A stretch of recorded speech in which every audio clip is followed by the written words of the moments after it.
Bapak, Ibu, Saudara-saudari umat beriman yang saya kasihi, mari kita membangun keyakinan bahwa Kristus yang bangkit, Dia ada dan hadir di tengah-tengah kita. Saudara-saudariku,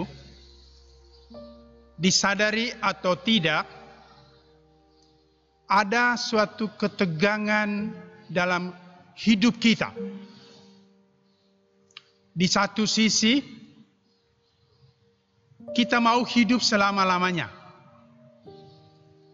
Tetapi, pada sisi yang lain, mau tidak mau, kita akan menghadapi kematian yang sering dimengerti selesailah segala-galanya. Ini kenyataan yang tidak pernah bisa kita pahami dengan akal kita. Saudara-saudariku, ada satu hal yang selalu bisa mendamaikan baik pikiran maupun hati kita. Ialah kebenaran tentang kebangkitan Tuhan kita Yesus Kristus, yang bisa selalu memotivasi kita untuk mengerti secara lebih positif, lebih optimis apa itu kehidupan kita sehari-hari sebenarnya. Meskipun kita akan tetap ada dalam ketegangan yang saya sebut tadi. Diceritakan bahwa pada kubur seorang yang tidak percaya, tidak beriman akan Allah, pada nisannya tertulis begini: di sini berbaring seorang yang telah mati untuk kehidupan kekal. Sekali lagi, di sini berbaring seorang yang telah mati untuk kehidupan kekal. Bayangkan, saudara-saudariku, seorang yang tidak beriman, yang tidak percaya kepada Allah yang kita kenal, bisa memiliki keyakinan seperti itu tentang kehidupan kekal. Apalagi kita, mestinya kita memiliki keyakinan yang jauh lebih kuat, jauh lebih kokoh dari orang yang tidak mengenal Allah. Bapak, Ibu, Saudara-saudari terkasih, Paskah adalah perayaan kegembiraan. Karena Dia yang kita imani, Yesus Kristus, telah mengajarkan arti makna yang sebenar-benarnya tentang kehidupan yang Dia rancang sendiri dan kemudian Dia ciptakan sendiri. Dalam diri Yesus Kristus yang mati dan bangkit, dirangkul dua kenyataan, yaitu kehidupan yang pasti akan berakhir dengan kematian, dan kehidupan yang bersifat abadi, bersifat kekal sesudah kematian, di mana kita bisa bergabung dan berbahagia bersama dengan Allah sendiri. Untuk meyakinkan kita tentang kebenaran iman ini, Allah hadir di tengah-tengah kita sebagai manusia dalam diri Yesus Kristus. Allah sendiri amat sangat positif tentang kehidupan kita. Dia menghargai kehidupan yang telah Dia ciptakan sendiri di bumi ini. Dibuktikan dengan kerelaannya mengorbankan putra tunggalnya sendiri menjadi manusia, sama dalam segala hal terkecuali dosa. Untuk menghargai dan memaknai secara positif apa itu kehidupan kita. Untuk Allah tidak ada alasan untuk kita tidak menghargai napas kehidupan dengan segala pengalaman-pengalaman nyatanya sehari-hari. Pertanyaan untuk kita. Bagaimana pada situasi dan kondisi penuh keprihatinan sekarang ini, dengan kecemasan dan ketakutan menghadapi wabah virus corona, kita bisa memaknai perayaan Paskah ini sebagai sebuah pesta kegembiraan, pesta sukacita. Firman Tuhan memberi jawaban kepada kita. Dua hal sekurang-kurangnya yang boleh saya simpulkan sebagai inspirasi untuk menyemangati diri kita, memotivasi seluruh kebersamaan kita menghadapi kondisi dan situasi yang tengah kita alami sekarang.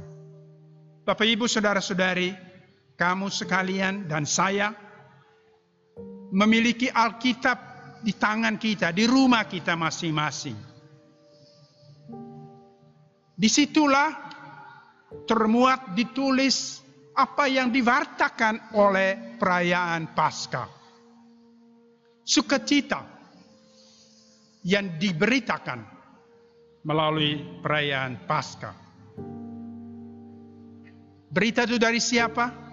Dari orang-orang yang dikenal dalam gereja kita sebagai saksi-saksi hidup.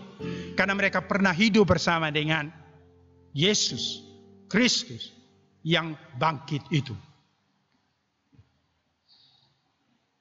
Baik kisah para rasul maupun Injil Yohanes yang kita dengar tadi mengisahkan tentang proses tumbuh kembang iman kepercayaan dari para saksi hidup, murid-murid Yesus sendiri.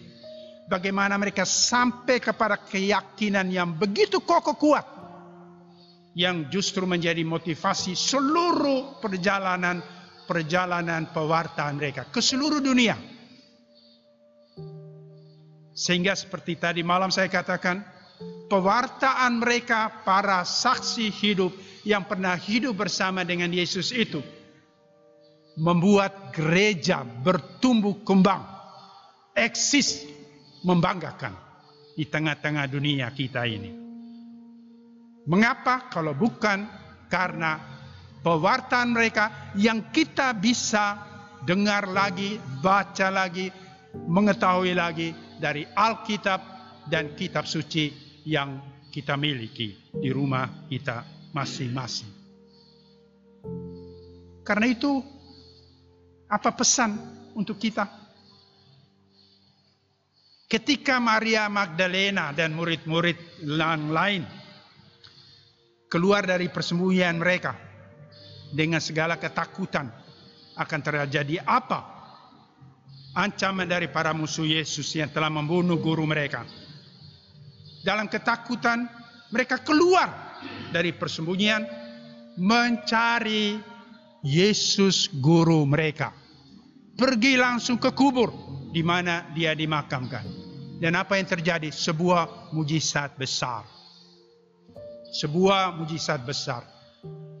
Mereka menemukan kubur yang kosong. Mengapa kosong? Karena guru mereka yang mereka kagumi itu telah bangkit seperti yang pernah dia katakan kepada mereka. Sejak saat itulah karena proses tumbuh kembang iman dan kepercayaan mereka, komitmennya dalam mewartakan Yesus yang bangkit bernyala-nyala dalam diri para murid Yesus. Magdalena dan murid-murid yang lain. Baik, Bapak Ibu saudara-saudari yang terkasih, Itulah kuncinya.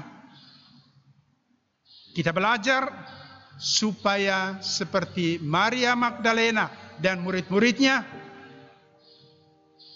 meyakinkan diri tentang kebenaran iman bahwa Yesus bangkit dan Dia hadir di dalam kehidupan kita. Yang kedua, menurut Rasul Paulus dalam suratnya kepada umat di Korintus tadi, sukacita dan pesta gembira harus menjadi baik alasan maupun tujuan dari kerinduan kita, antusiasme kita, keinginan kita untuk bangkit mengalahkan segala kecemasan, segala ketakutan manusiawi apapun. Harus mulai dari bangunan yang penuh dengan kegembiraan dan sukacita, yaitu diri kita sendiri. Kata orang, dan ini Paulus juga mengatakannya, orang yang tersandar oleh realitas kerapuhannya sebagai manusia masih tetap hidup sebagai manusia lama dengan ragi yang lama yang membuat hidupnya kayak adonan yang cepat basi dan rusak. Orang yang percaya akan kebangkitan Yesus Kristus, dia ibarat adonan yang menghadirkan ragi baru yang tidak cepat basi dan rusak. Itulah dampak akibat positif dari keyakinan akan kebangkitan Tuhan kita Yesus Kristus.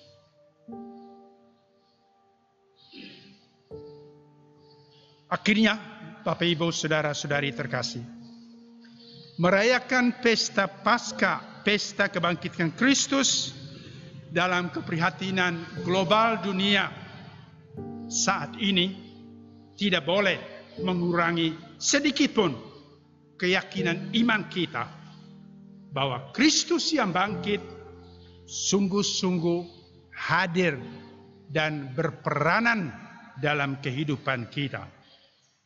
Berperanan sebagai pembela.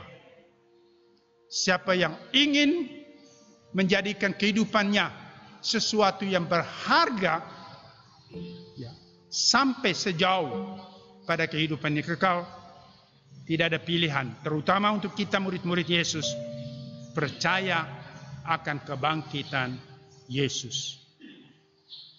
Maka kita pasti akan bisa melewati kondisi darurat apapun, termasuk wabah virus corona. Karena kita yakin Tuhan yang bangkit, hadir dan berperanan dalam hidup kita. Tuhan memberkati.